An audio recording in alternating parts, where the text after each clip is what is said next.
Well, I've told various of you that when I sat down to figure out what I was going to do in 1 hour on Genesis 2 through 4, I thought, if I start at 6 on Monday, can we be done by 6 on Friday?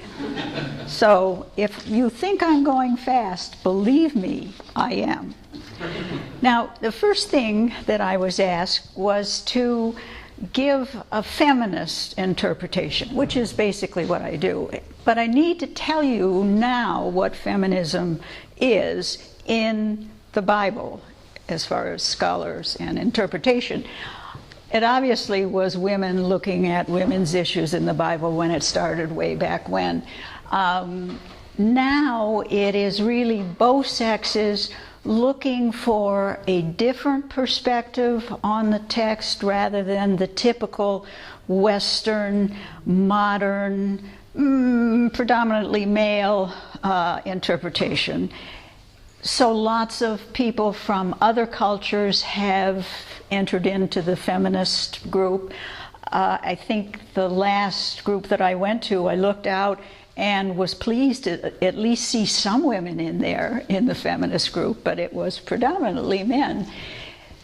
What I'm looking for is not only a different perspective, but an interpretation that might be the original interpretation, which means spending a great deal of time looking at the culture of the time. And the culture of the time, that the text as we have it is somewhere between about 400, 300 BCE during the Persian era, because what we're dealing with is Persian era Hebrew, and so consequently, if there were any other versions, we don't know about them. So I can't deal with anything except the text that I have in front of me. So looking at the literature, the culture of the ancient Near East during the Persian period. And it really took years to have a good understanding of that.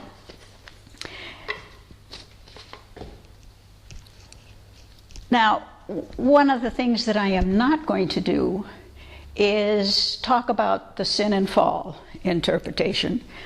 It is a relatively modern one, stemming from the Middle Ages on, and it has a list of problems with the Hebrew text that's at least this long.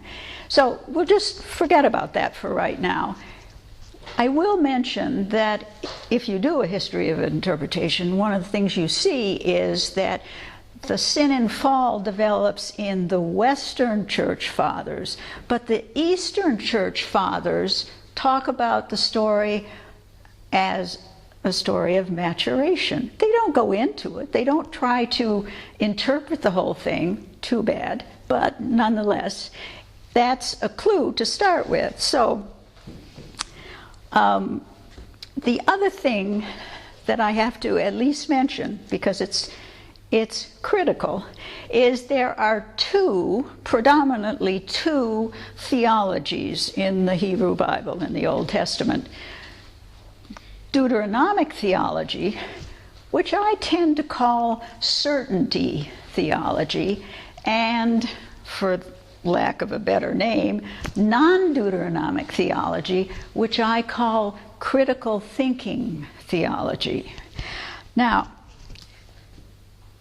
the Genesis text, Ruth, Job, they are all non-Deuteronomic theology books. And so I'm not going to give you characteristics of non-Deuteronomic theology or critical thinking theology, but I will give you some clues on Deuteronomic theology. They will resonate with you, but they need to be kept in mind as we go through this story. First of all, Deuteronomic theology is very dualistic. Things are either good or they're bad. They're either this or they're that. And it's an interesting way. It's a reassuring way of looking at life. But doesn't always necessarily work. Now, in Deuteronomic theology, they definitely advocate maturation. You have to mature to have your eyes opened so that you can then know good and bad. And if you know good and bad, then the good is Deuteronomic theology, and so you will adhere to that, to their legal system, to their law codes, to all of their theological concepts, and you will be absolutely obedient to Deuteronomic theology. Of course, if you choose the bad, and if you choose Deuteronomic theology, you will be rewarded with material rewards. If you choose the bad, which is non-Deuteronomic theology, then you will be disobedient and you will be punished, even punished for turning away from Deuteronomic theology by death. And so, first is maturation. It's absolutely essential. Then you can discern, and when you can discern, you discern the good, and you're obedient and rewarded. Or, if you can choose the bad. Now, some of you are going to ask the question, where does Jesus fit into this? I would say Jesus is a good non-Deuteronomist, because the Sadducees, the Pharisees, are symbolic of Deuteronomic theology, and of course Jesus is always in conflict with them. And look at his parables, as long as you don't put the church endings on them. They are all parables that try to make you think critically. And so he really was an adherent of critical thinking theology, non-Deuteronomic theology, we could say then.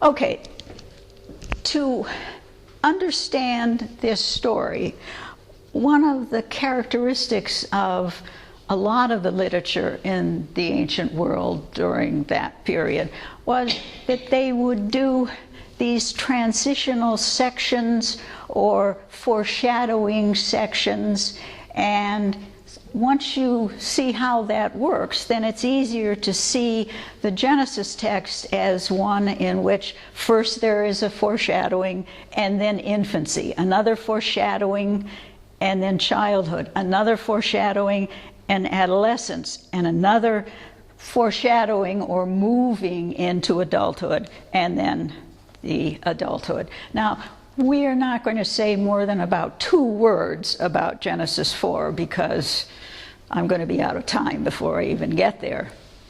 So this literary structure is very helpful for us, and unfortunately on the recording people aren't going to get it. The other thing that is important, which the sin and fall interpretation completely ignores, are the word plays. Word plays in the ancient world were extremely important. If you could read Hebrew and you just read through this text very quickly, the one thing you would remember was all the word plays that would be there, and they would be like signs going this way, this is important. And so I've written down the Hebrew words, and hopefully those of you in the back have extremely good eyesight and can read my little print up here, but I will try to pronounce the Hebrew word, because you have to be able to hear the words and hear how they do sound alike and how they work. And they are basically word plays that tell us about unity and separation. And I shouldn't say and, it should be unity, separation, and my word for it is a differentiated unity, 2 different things in unity with one another, like life, death. We can't separate death from life, because if we did, we'd stop eating.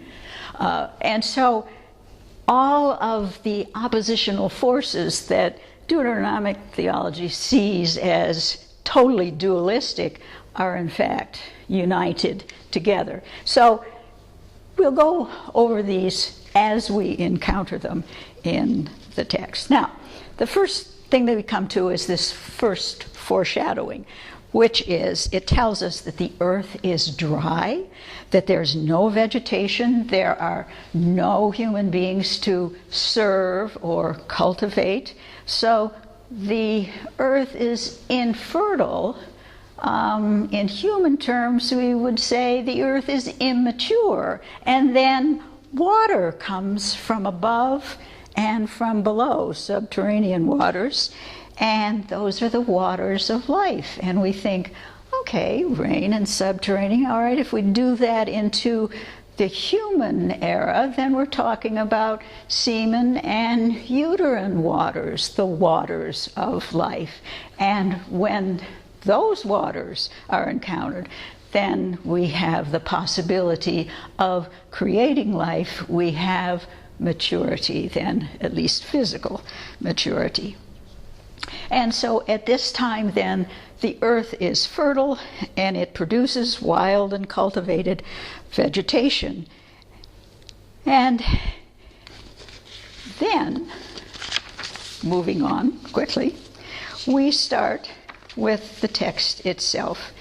And we find that, interestingly, that God creates, I shouldn't say that, God forms, and the word that is used is a word that you use for a potter on a potter's wheel with a hunk of clay. He forms the Adam, the human, not man, human. It really includes both of them.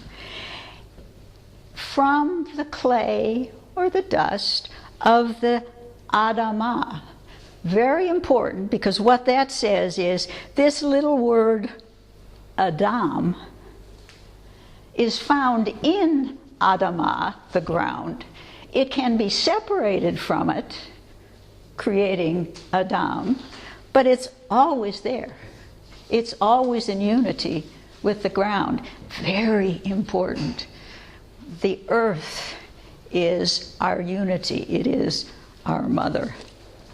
And so Yahweh Elohim breathes the breath of life, the air of life, into the human, and then creates a garden.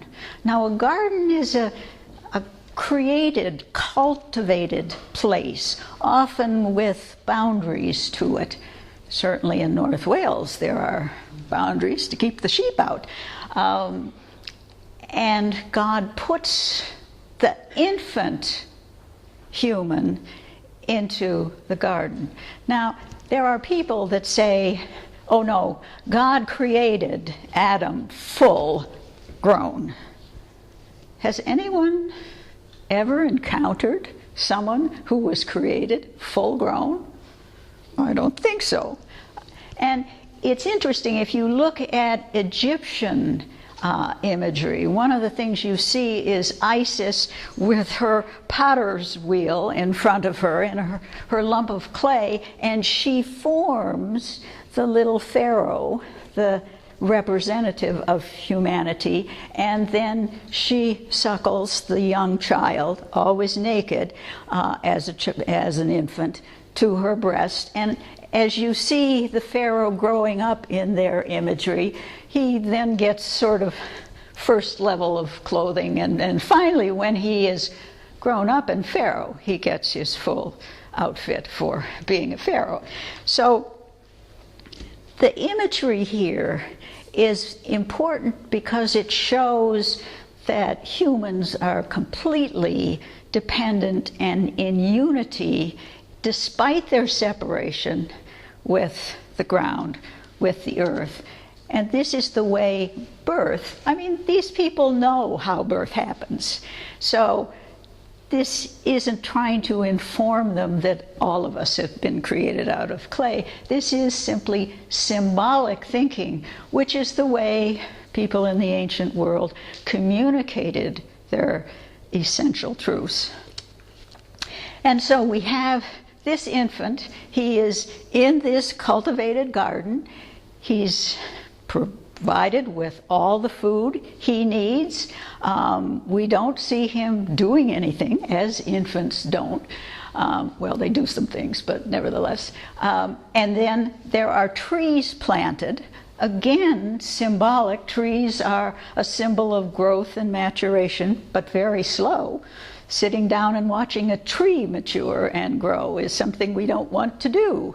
And then in the middle of the garden, the tree of life and the tree of knowing good and bad.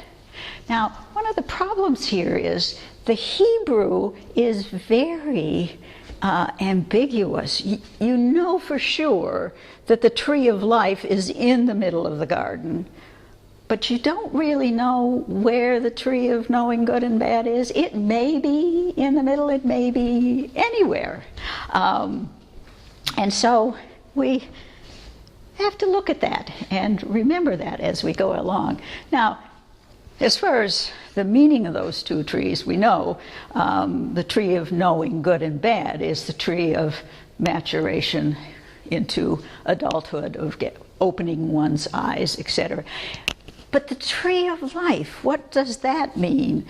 And we go particularly to the myth of Gilgamesh, where he's seeking the tree of life and is very disappointed to find out that if you eat of this tree, it returns you to childhood, and then you get up ready to mature, and it returns you to childhood. And so you live continuously without death, because, of course, to children, they don't understand death. And so the very idea of having to return back to being a 3-year-old and going up, it's not a tree that I'm interested in.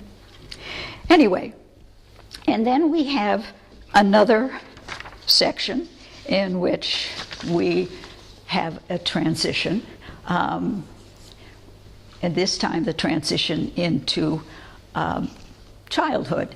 This one talks about one river, and that river divides into 4 heads.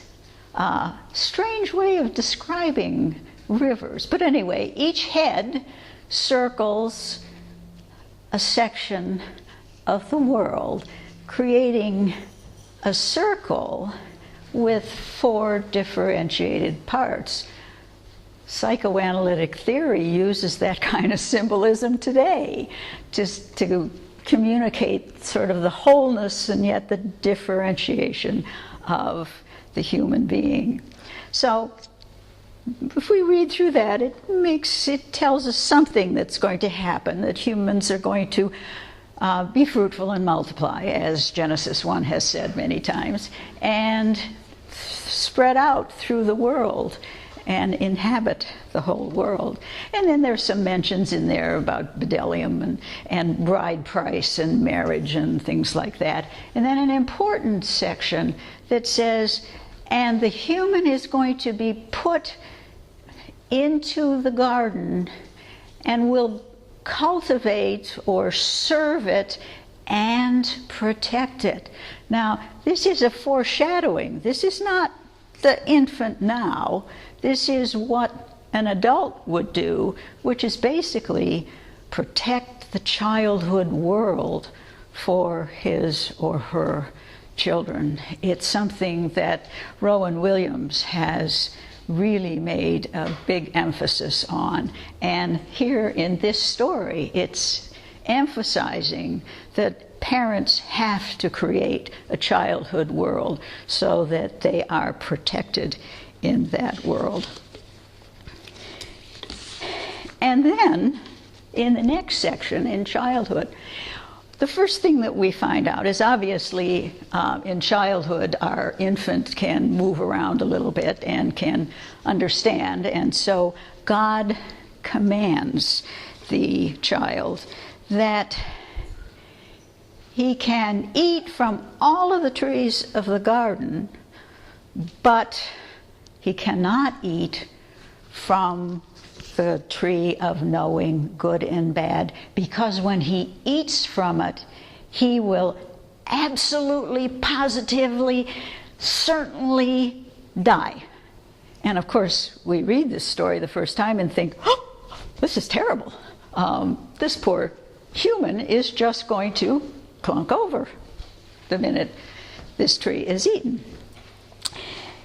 After making that prohibition and that statement, which of course we all understand exactly what God meant, then God goes along and says, it's not good for the human to be alone. I will make for you a helping companion, is the best way to translate the Hebrew. And the companion is an opposite. It's not someone that's the same, but an opposite. And so it's a helping opposite. And so God makes the animals. And the animals are separated from the ground in the same way the human is separated from the ground. So of course, the animals are related to the human. And God takes the animals and parades them in front of the human, and he names them. And in naming them, of course, he's learning conceptualization, and he's also probably learning that these are the wild animals and these are the domesticated animals, and the domesticated animals are pretty good, but you have to be careful of the wild animals. It doesn't mean that all of them are bad, and we're going to find that out soon, but some of them probably you shouldn't play with, the lions and tigers and bears, for instance. And so he learns conceptualization. He's building his experiences as the story goes along. And of course, it's a very condensed story. And then there's a statement that this is fine, but he still needs something more. And so there's a rather interesting place in which, well, amusing, shall we say, in which God puts the human into a deep sleep, and it's virtually the sleep of death that he is put into. And God builds, well, first he takes the rib, except the word is cella, and it's an architectural term. It's the rib vaulting of a dome or a building. It's the thing that holds a building up, and it's quite an interesting idea that she is built from, the woman then is built from this architectural term for a rib. And so it literally does say Yahweh Elohim builds the woman, the Isha, from the Adam. And you think, okay, well, that's nice. It's kind of strange, but okay. And then we go into another one of these transsectional sections, and you'll have to pardon me, I had cataract surgery about 5-6 weeks ago, and I can see distant, but I have to get at a certain point. I'm not really being able to see my notes at all, and so if I'm looking strange, I am looking strange.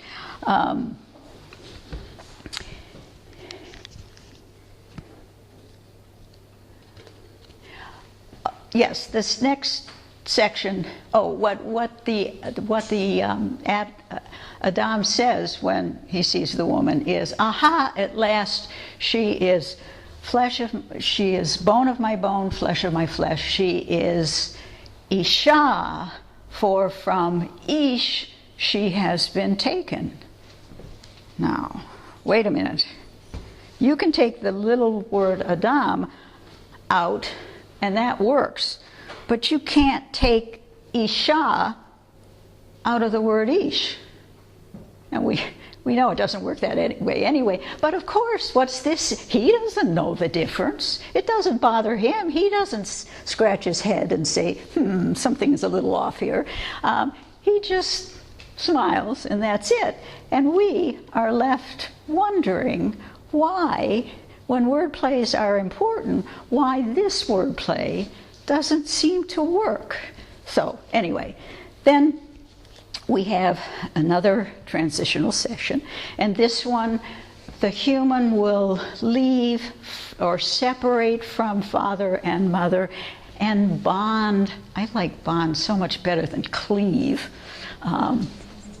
Cleave seems to involve fingernails somehow in my thinking. Anyway, and bond to his woman, and they will become one flesh, psychologically and physically, in the production of a child. And so, of course, there's always this unity, separation, and yet it's all a differentiated unity.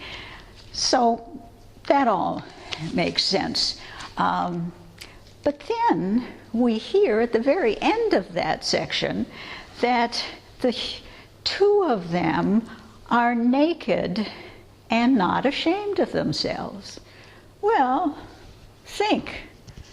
When are humans publicly naked and not ashamed of themselves? Well, when they're still children. My two children used to love to take baths together until all of a sudden, not anymore, and the bedroom doors started slamming and such things. So nakedness without shame, without self-awareness, suggests that they are still children. And then, in chapter 3, adolescence, we all know it well, enters the snake. Now, in the ancient world, snakes were very positive. You kept snakes around your house because they ate the rodents that would destroy your grain and your food supply. And so there were little snake dishes all around, so you could feed your snakes and encourage them. We've lost that sense of a wild animal that can be dangerous if you don't know what kind of snake it is, but can also be very beneficial. And the snake, the symbolism in the ancient world was that the snake was very intuitively wise, that the snake understood the way life works. And so this snake is called a room, which I would say is intuitively wise. He understands how the life process works, how maturation works. And so, who is it that speaks with the snake, has a seminar with the snake? Well, the woman. The woman does. Why the woman? Well, all you have to do is go look at a group of young boys and girls, say 13. The girls are standing there, they've got chests out to here, they've got 6-inch heels on, lipstick, and they're looking at the boys, and the little boys are standing there with their freckled faces going, what do we do with them? Because women just mature faster than men do. Fortunately, they catch up, but nevertheless, very important to keep that in mind as we go through this, because of course the audience at the time knew that very well. And so what does the snake do? But the snake asks questions. The snake doesn't proclaim anything, but asks the woman questions. He makes her think, which of course is very important in maturation. And so he says, you can't eat from any of the trees? And she said, oh, no, we can eat from all of the trees except the tree that's in the middle of the garden, and we can't touch it either. Otherwise, we are certainly, absolutely, positively going to die. And we have to think, okay, that's interesting. What tree is she talking about in the middle of the garden? Because we know the tree of life is there, and we don't really know where the tree of knowing good and evil. So there's this ambiguity in there. But notice, did God say anything about touching the tree? Not a thing. We humans do have a tendency to expand on what God says, probably even on a regular basis. So that's sort of fun. And she fully states that they will absolutely, positively die. And we think she understands that that means, over they go. And then the snake says, no, you're not going to absolutely, certainly die. But when you eat of it, your eyes will be opened, and you will know good and bad. And so the woman, she's an adolescent, she looks at it and she says, oh, it's very attractive, and it's tasty, and oh, it's wonderful, and it's going to give me insight. Oh, yes. Now, oh, yes? She just said 2 seconds ago she was going to certainly die. Right. Went right past her, because adolescents have a tendency, they know about death, and yet they're always challenging death. I had a friend years and years ago. As a teenager, he and another friend went above the Arctic Circle, were dropped off there for 3 months, living in a tent with nothing around but snow, cold, and polar bears. Now, if that isn't a challenge of death, who knows? So, anyway, the woman sees, and like a teenager, she sees only the potential. And so she eats and gives to the man. Now, we didn't even know that the man was in on this seminar, because he's been silent through the whole thing. But he's there, and of course, their eyes are open, and the first thing that they are aware of is their self-consciousness and their nakedness, their arome, same sound. And so the snake, with its intuitive wisdom, is going to cause them to be aware of their nakedness when they've always been naked and never knew it. And we'll see what happens after that. And so they immediately cover themselves with some kind of leaves. You don't know what kind of leaf it is. It's not a fig leaf.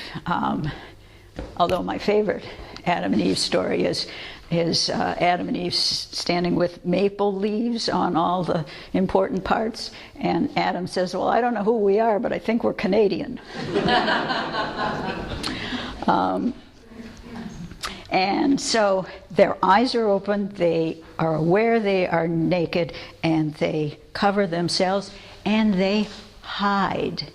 And so God is moving in the air of the garden, which is the same kind of symbolism we have for the divine in Genesis 1. Wonderful stuff. And again, like the snake, God questions them. Why are you hiding? Who told you you were naked? And did you eat of the tree that I said you were not supposed to eat? And of course, they're adolescents going into adulthood, and it's going to go with them into adulthood too. The man says, she the woman that you, God, gave me.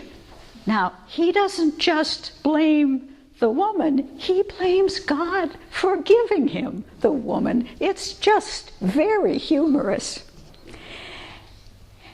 And God smiles, I'm sure.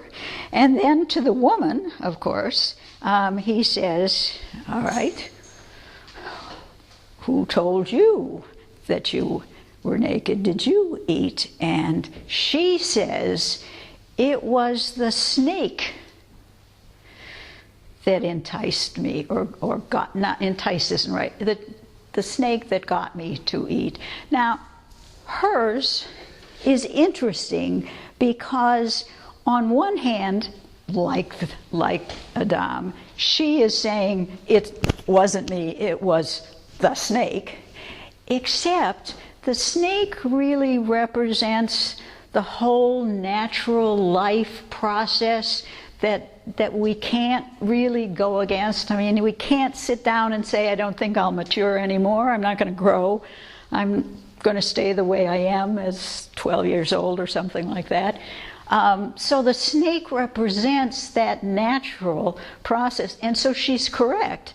It was the natural process that got her to eat of this fruit. And by the way, it isn't an apple, it's just any old fruit, nondescript fruit. The apple comes from the Latin translation, and the beginnings of a sin and fall, because apple and evil are, in Latin, are very closely related.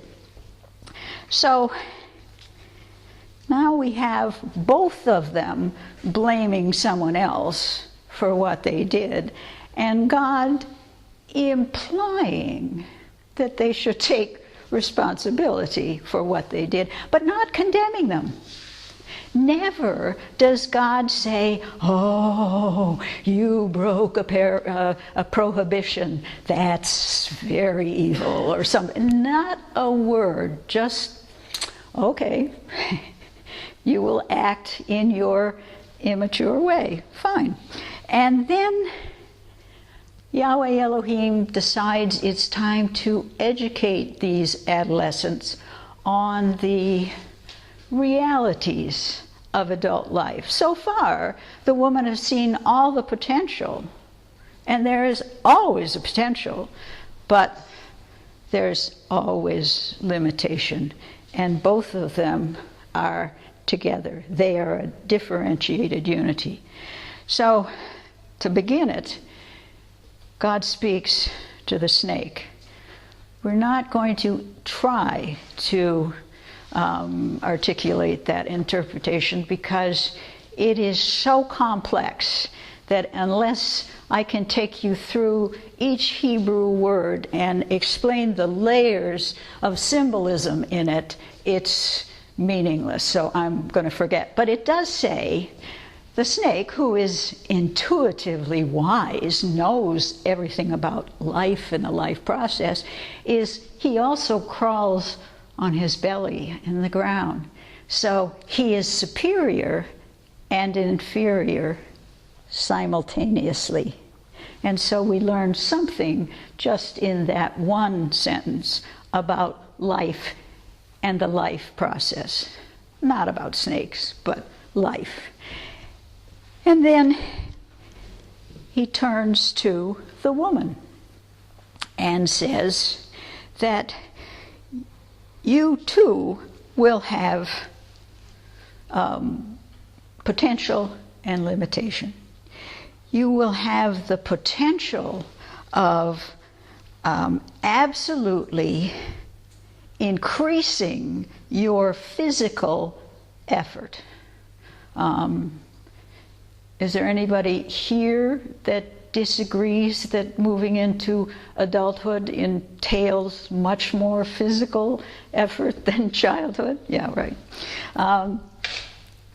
And then he goes on and says, and your conception will be increased. The power of life will be increased as an adult. By pregnancy, you will bear your children. your desire will be for your man, but the man will control it or you. Now, what is implied in the structure of the sentence? That the man controls the woman's sexual desire. And that seems a little strange to us, but in the ancient world, an agricultural world, in which the woman basically produced the children that were absolutely essential, particularly sons, who would then work the fields as we get older and could continue to supply food for the elderly parents. The problem came in the fact that if a woman had a large number of children, she had a great deal of status and honor. And so if a woman wanted a lot more honor than just more children, the only thing is, the man is the one who has to grow the food to feed all of these children, and he can work just so hard, and the earth can produce just so much. And so it is the man then that has to come along and say, whoa, I have a headache tonight.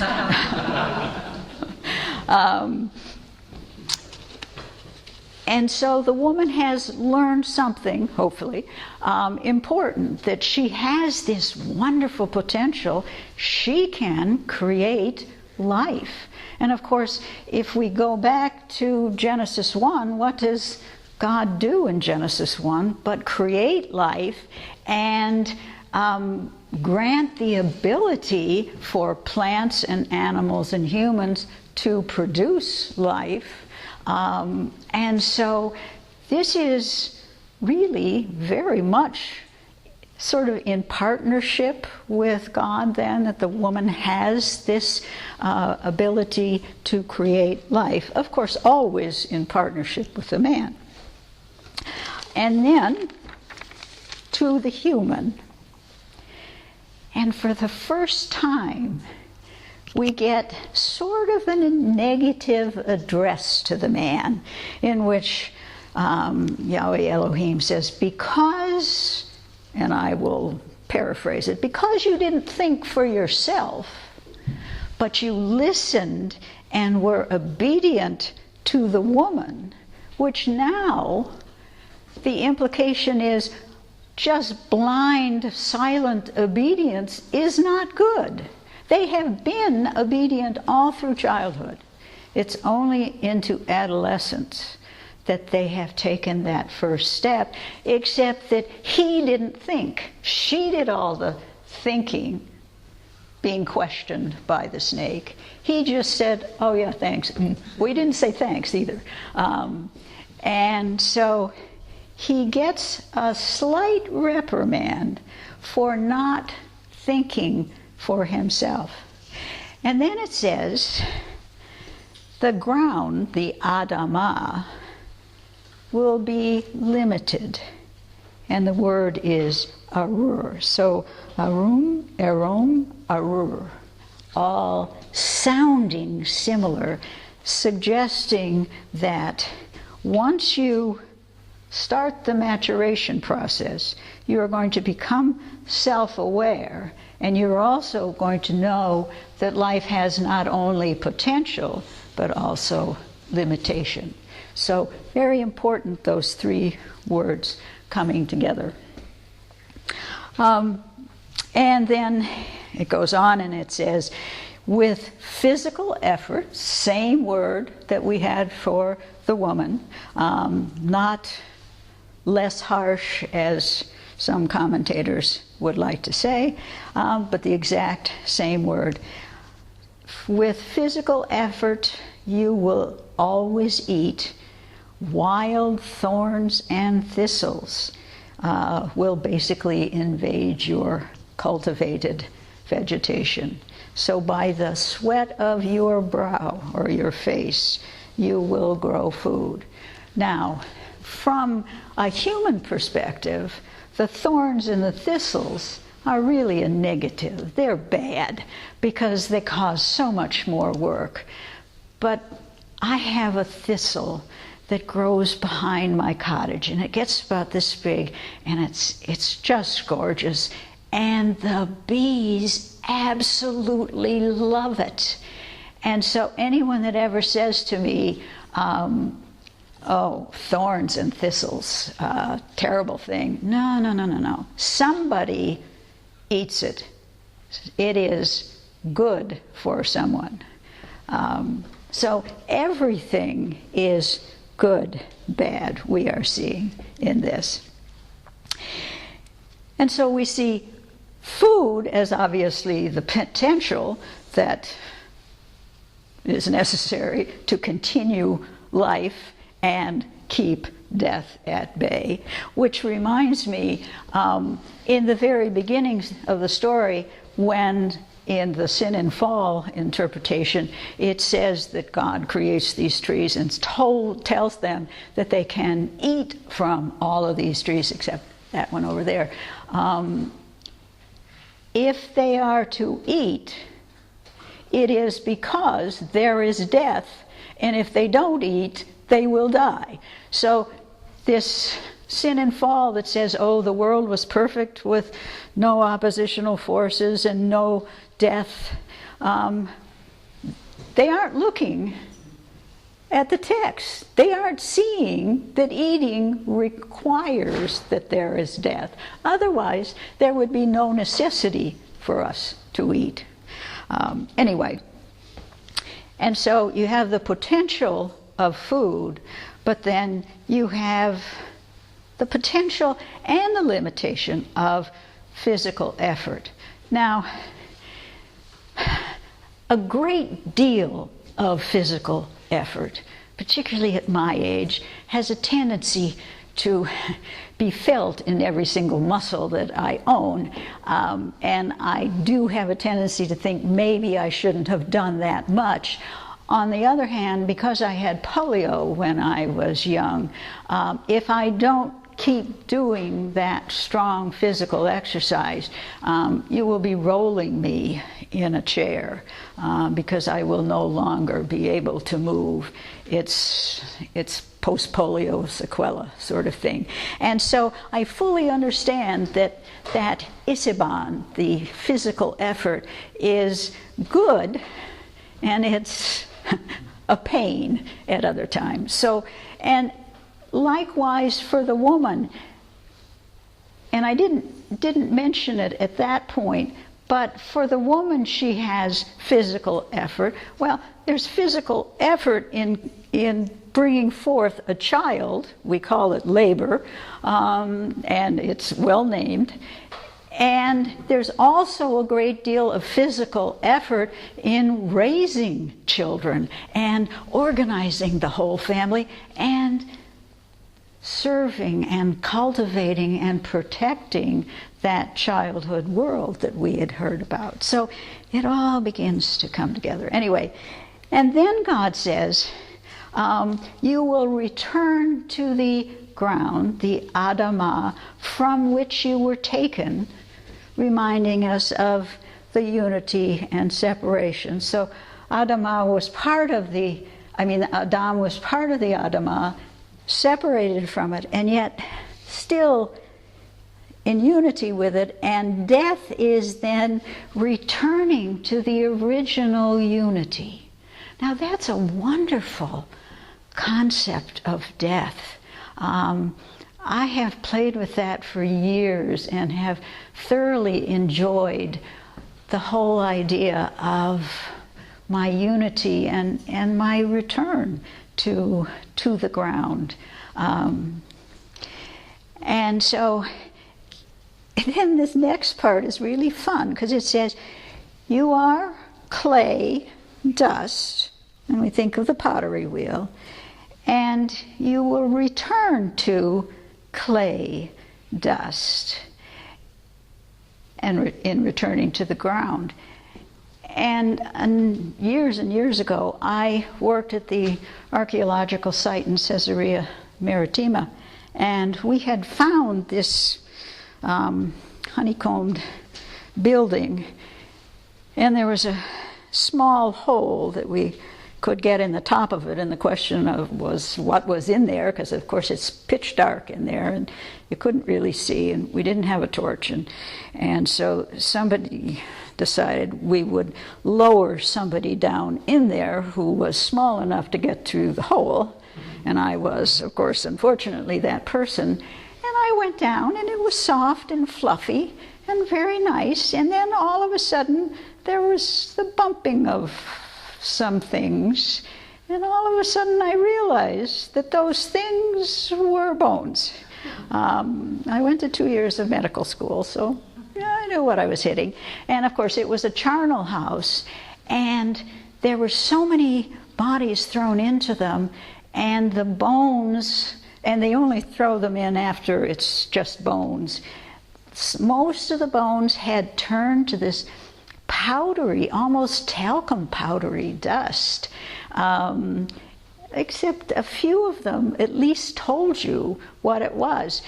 Now, people in the ancient world would know that, but how many people here know that the body turns to this beautiful dust, talcum powder dust? Well, we've just lost that. I was fortunate. And then we have a transition into adulthood. And it's really all the preparation that needs to happen. And the first thing is the human, the Adam, names the Isha, the woman, and he names her Hawa. And I have it here. Hawa, we translate, I don't know how this happened, but we translate Hawa as Eve. It's almost too bad that our translations just couldn't give a literal transliteration and then say, she is the mother of all Haya, all living beings. And then you see this wordplay between the woman, Isha, who is named Hawa as the mother of all Haya. And definitely an honorific title in the ancient world, which again speaks strangely for the woman in the sin and fall interpretation being the one who brings sin and death into the world and should be punished eternally, etc. And then the next thing that happens is God clothes for the second time the humans. They basically get a suit and tie this time versus jeans and a t-shirt with the leaves. And then God says, all right, you are now grown up and you have become like us. Us. And then goes on, knowing good and bad. Now, who is God referring to in this us? And of course, some scholars are saying, oh, you know, there was a plurality of gods when this story was written. No, there wasn't. Don't be silly.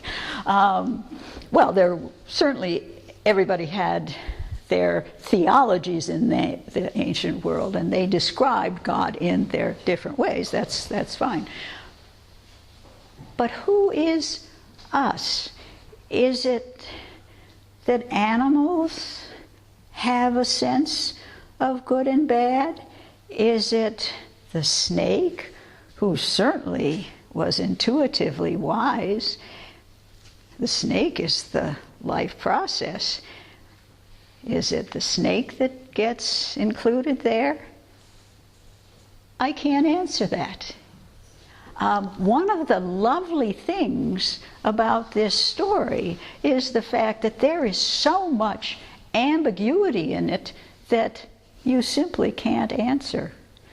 One of the ambiguous things that I just let simmer out there is that God said, you will certainly, definitely, absolutely die. And it's an infinitive absolute, and it's my favorite grammar in Hebrew, because when it comes along, there's just no question that it means absolutely. And yet, they ate, and their eyes were open, and yes, adulthood wasn't quite what they expected, but they didn't die. So what was God talking about? Did God mean that in the ancient world, when you were a child into adolescence, you had to go through a rite of passage into adulthood? And rites of passage generally entail a symbolic death. Is that what God was talking about? I mean, today there are bar mitzvahs and bat mitzvahs that are that rite of passage into adulthood. And so was that it? Or was it just simply that once you eat this, you will have your eyes open and you will become an adult and you will begin to understand that your life entails death at some point? Whereas as a child, you're quite convinced that you're always going to live, and you don't understand death. Even when relatives, grandfathers or grandmothers die, it doesn't quite sink in to a child. And adolescents are willing to at least fight it to prove that they can overcome it. And here the myth of Gilgamesh is wonderful. Gilgamesh and his friend Enkidu go running off to challenge death and fight monsters and, well, virtually go to the Arctic Circle and deal with polar bears for 3 months. But once you move into adulthood, then you know that someday you are going to die. And so is that what God meant? That you will certainly, absolutely, positively know that you're going to die? And we can't answer that question. We have no idea what God meant. What we do know is we probably misunderstood what God meant. And that's very, very important in this story. We didn't understand. Neither did the woman quite understand. And so then God makes a second prohibition. They are not to eat the tree of life. Now, there's never been a prohibition against the tree of life, because as children, they are living that perpetual childhood illusion that there is no such thing as death. And so eating the tree just keeps them where they are. On the other hand, as adults, eating the tree of life gets them away from the stress of adult life. It returns them home and sort of in the arms of mother and father and protected, etc. And so God, for the tree of knowing good and evil, just said don't eat it. But for this tree, God creates a cherubim and flaming, revolving swords to protect the tree of life. Good idea. When my son returned after college, the first time with a girlfriend and the second time with another girlfriend and the cat, the third time I said, do you see those 2 lights on either side of my front door? Those are cherubim and flaming revolving swords, and you are not to return to the childhood world. And he goes, oh yeah, Mama, yeah. But that was the last time he did return. But it was nice coming back and being a child again. And just didn't last long enough.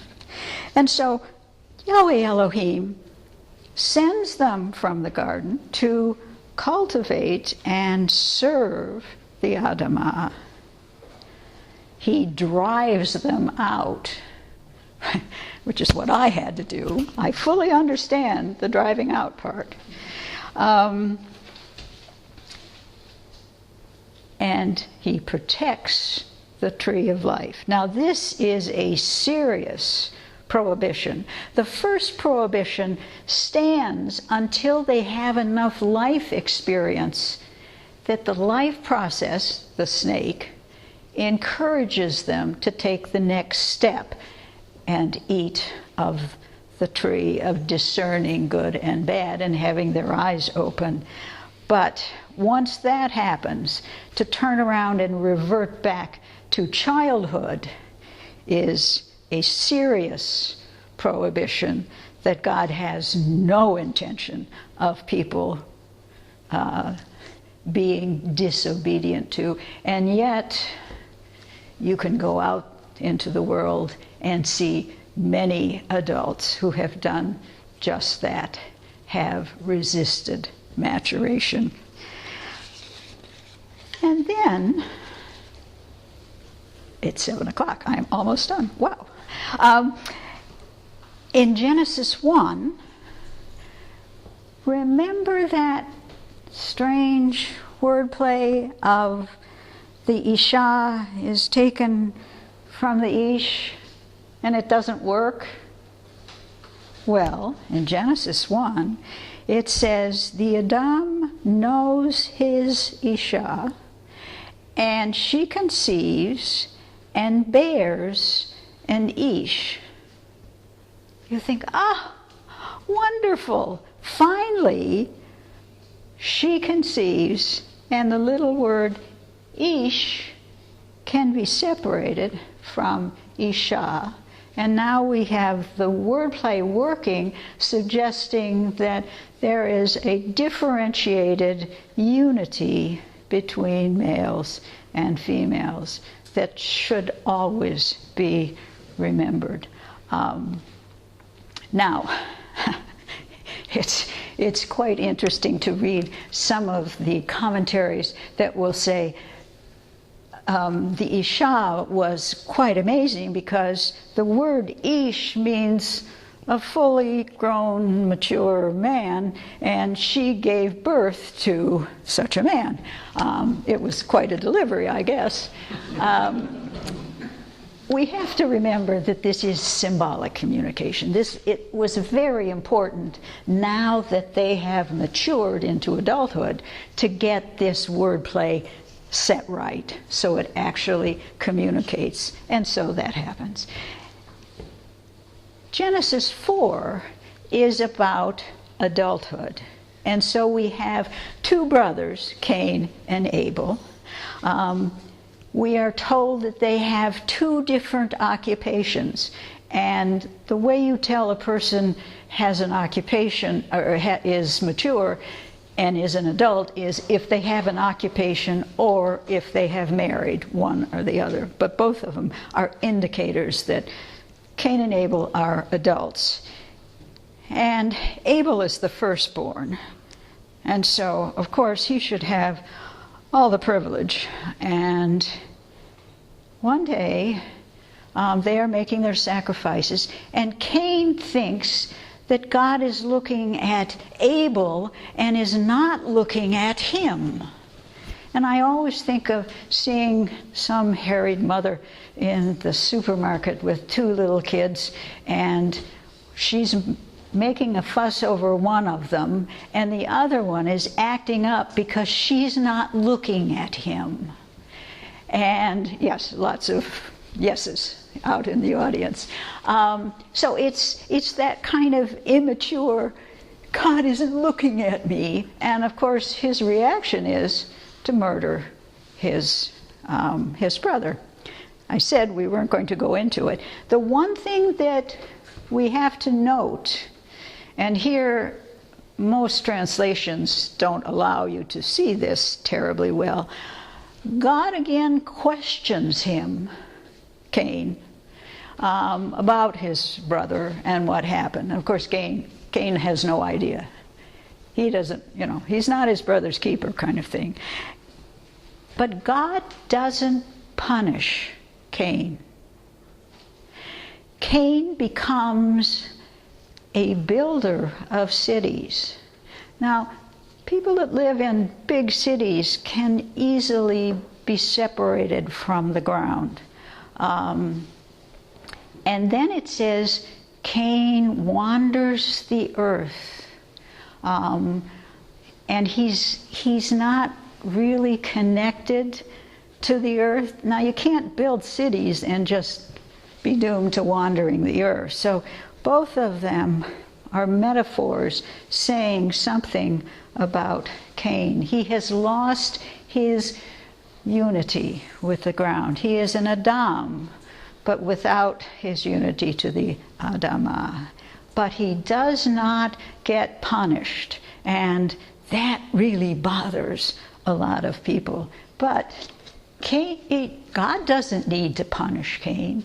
Cain punishes himself by losing his unity with the earth, with the ground, with life. Now, here we get to the joy of the story.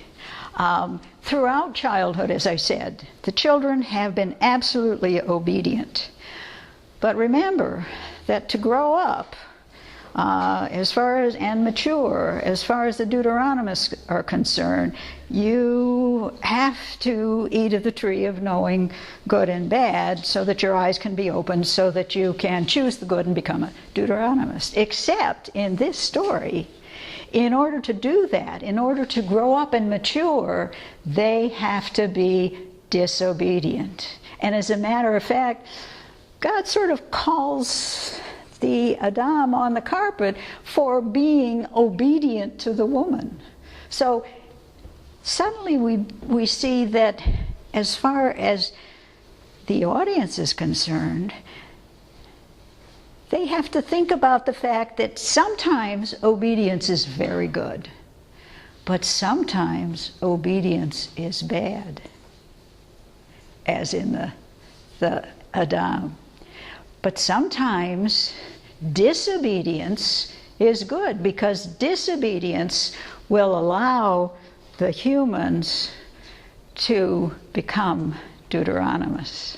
Well, I'm sorry, but we're calling in the medics now for the Deuteronomists out there. Disobedience can't be good. Well, in this story, disobedience is good.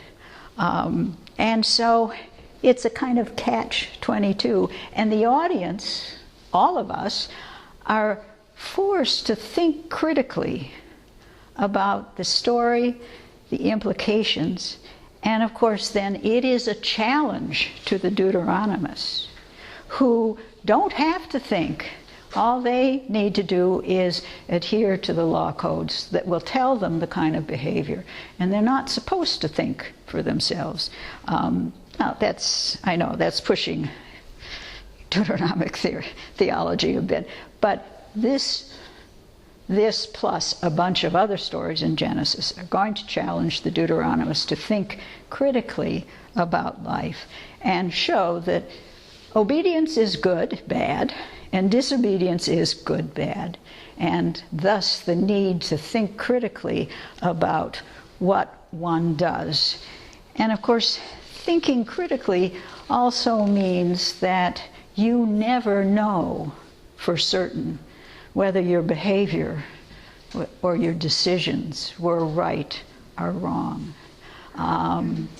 Never know. Whereas if you just adhere to the law and say, yes, it was good. Of course, many people died because of it, but I was doing what the law told me to do. So you can have certainty, and that really feels good. This story says, mm-mm. So this story says, unity is always a differentiated unity with separation.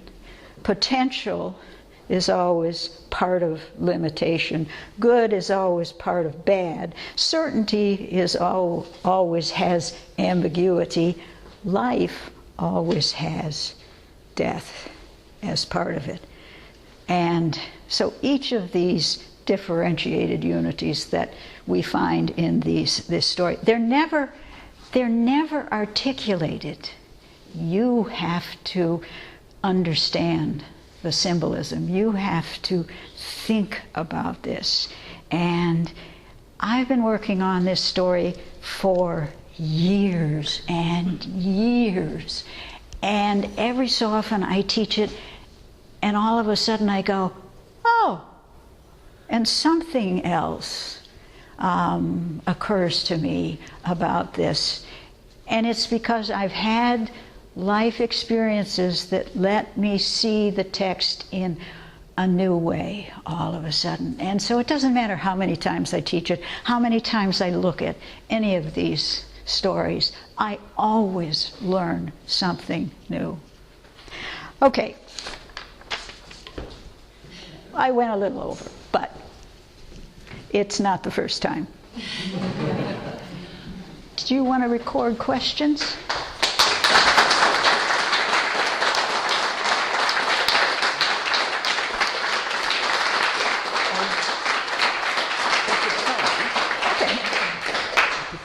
Yeah, sure.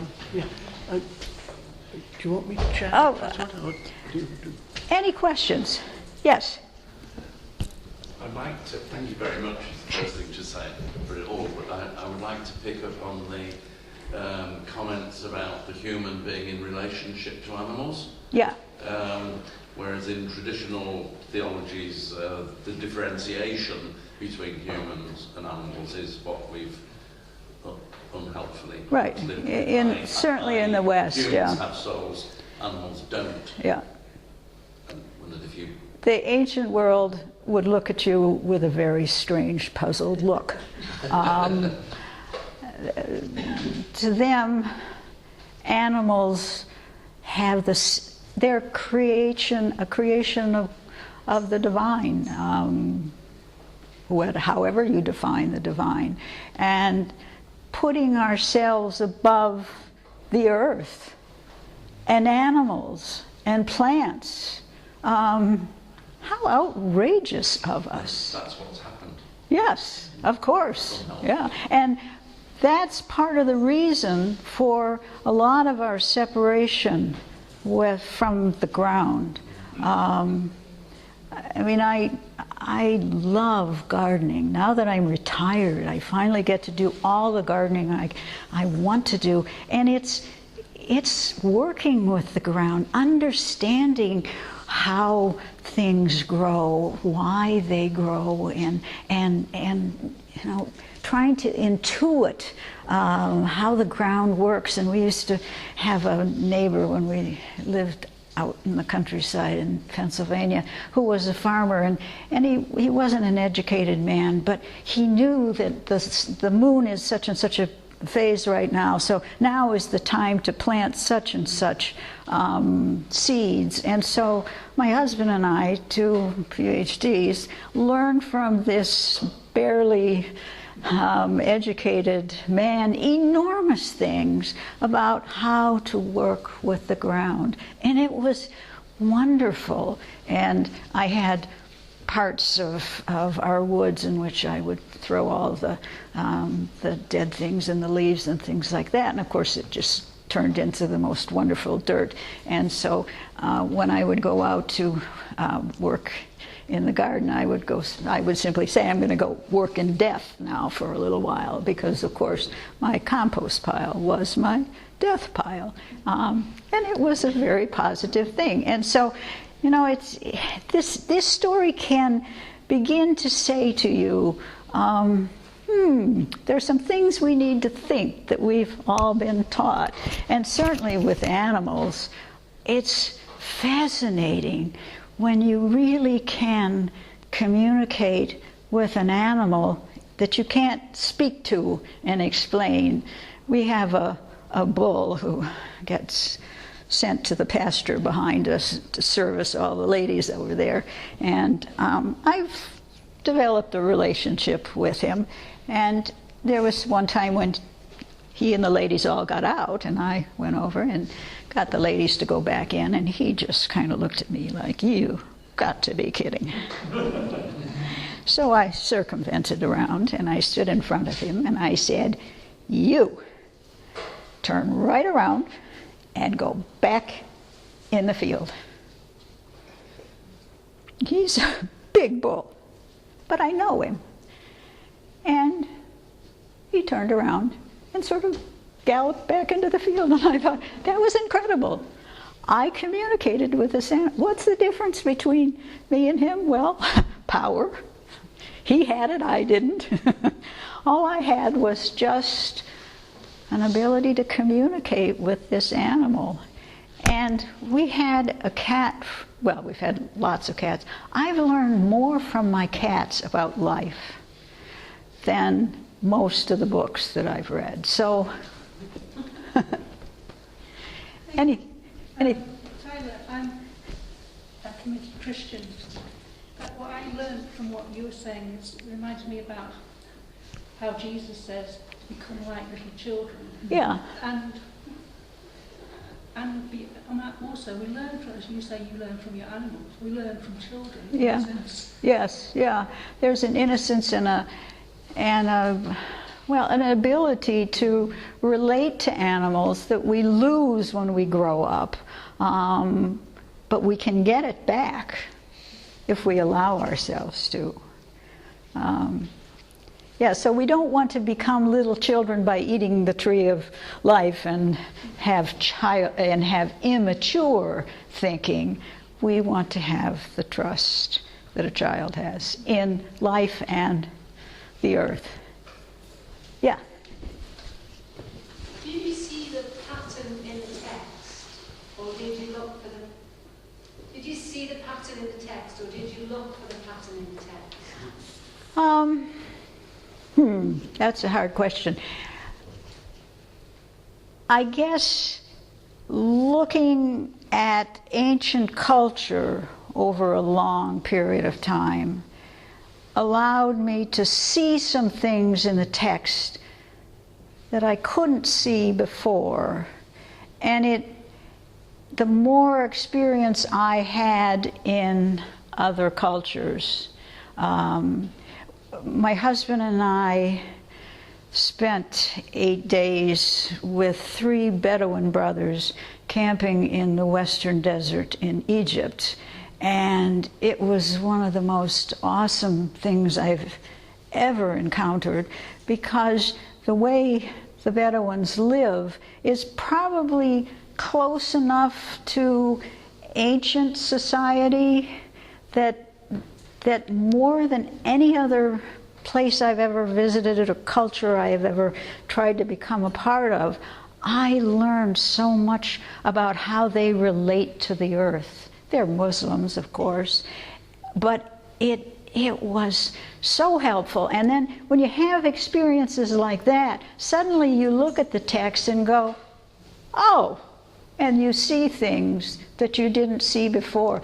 But there was no way that I could have said, oh, I'm looking for this kind of a structure. And look, I found it. It took a long time to find it. And probably the first thing that I would see would be the word plays. I could pick those out. And you know that they have to be important. And so then it's a question of how do you make sense out of this text when you know these things are important, and when you begin to see the symbolism, the foreshadowing in these sections, and then can eventually say, oh, okay, those really are foreshadowing sections, typical of the kind of structure that they used. And I worked in psychoanalytic theory and looked at the stages of maturation, and suddenly thought, well, it's not quite as complex as we have today, but it's laid out the general pattern. And when we look at the Old Testament, we find that there are a lot of rites of passage. And so this idea of moving from one stage of life to the other is there if we pay attention to it, but we don't. I didn't for a long time. So it doesn't happen overnight. It takes years, yes. With so many things to discuss in your very recent lecture, I'd like to just push you a little on the non-punishment of Cain, as you suggested. Yeah. Because he is expelled from his home. He uses the word garash. The word garash Yeah. is used, which is Yeah. the same as one of the verbs used to expel Adam and Eve From childhood, He yeah. claims that it's too heavy. Yes. What happens to him is that he is in fact made an outlaw. He says, I have to wander and anyone might kill Yeah. me, and might kill me, and then God gives him the sign and so on. So it certainly seems as if he has some sort of a punishment. But the interesting thing is, there hasn't actually been a prohibition of homicide at that stage. Well, And some scholars then argue, well, this must have been Yeah. some sort of natural law understanding. one of the problems that I would have with that is that if this text is from the Babylonian period, then we're not talking about something, we're not talking about history, we're talking about a myth, which is the way ancient people explain their essential truths. History, for us, is the way to explain truth. But when you have a group-oriented society, you want your truths to make sense generation after generation after generation. And so you lift those truths up, sort of shake off the historical circumstances and lift them up here. So a story like Genesis 2 through 4 can apply to us, can apply in the 15th century CE, can apply, way back until whenever the story was first conceived. And so if we think in those terms rather than history, then all of the Genesis stories are myths.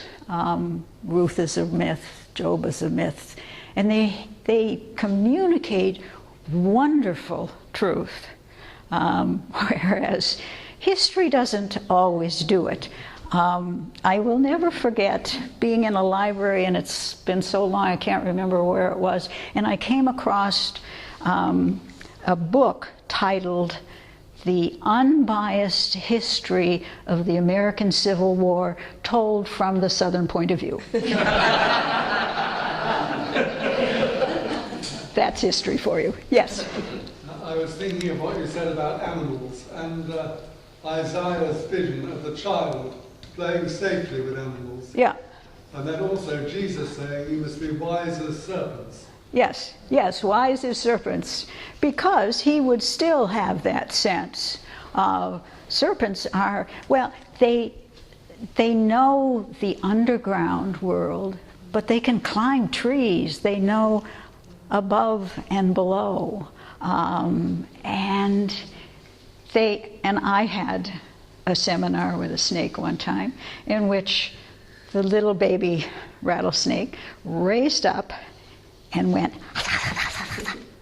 at me, and I went, very impressive, I like what you're doing, and talked to him for the longest time, and then I'd get funny looks on either side, and it was truly a conversation, and all of a sudden this little snake went down and left.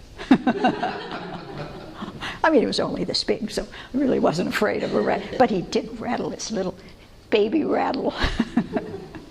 And so snakes, yes, are very interesting, and they appear to talk to you. And so, of course, in this myth, they talk. Yeah. I just may have been cheeky here, but saying when at the start you said the Pharisees and Sadducees perhaps are typical of good Deuteronomists. Jesus was maybe a good non-Deuteronomist. What was St. Paul? Well, he obviously started as a Deuteronomist. And he's a very good example of converting, sort of. And that's probably as accurate as any of us can be. I know that there are times when it certainly feels much better to be a Deuteronomist, and I will be a Deuteronomist for a while if you don't mind. But then, you know, life raises up and I have to think critically again. So I can see what Paul does. And it's probably a better model than looking at Jesus, who is just a good critical thinker, that's all, no matter what happens. But of course, one of the and in the New Testament, it's all symbolic. It really is unfair to the Deuteronomists, in a way, the Pharisees and the Sadducees. But nevertheless, of course, from the Deuteronomic point of view, if you are disobedient and turn away from Deuteronomic theology, you deserve death. And of course, what happens? Now, I have to apologize because the New Testament is not always accurate, but it certainly is symbolic, and so that's what we have to keep in mind. There is a symbolic message there, whether it's accurate as far as representing the people that it uses as their examples. Yeah.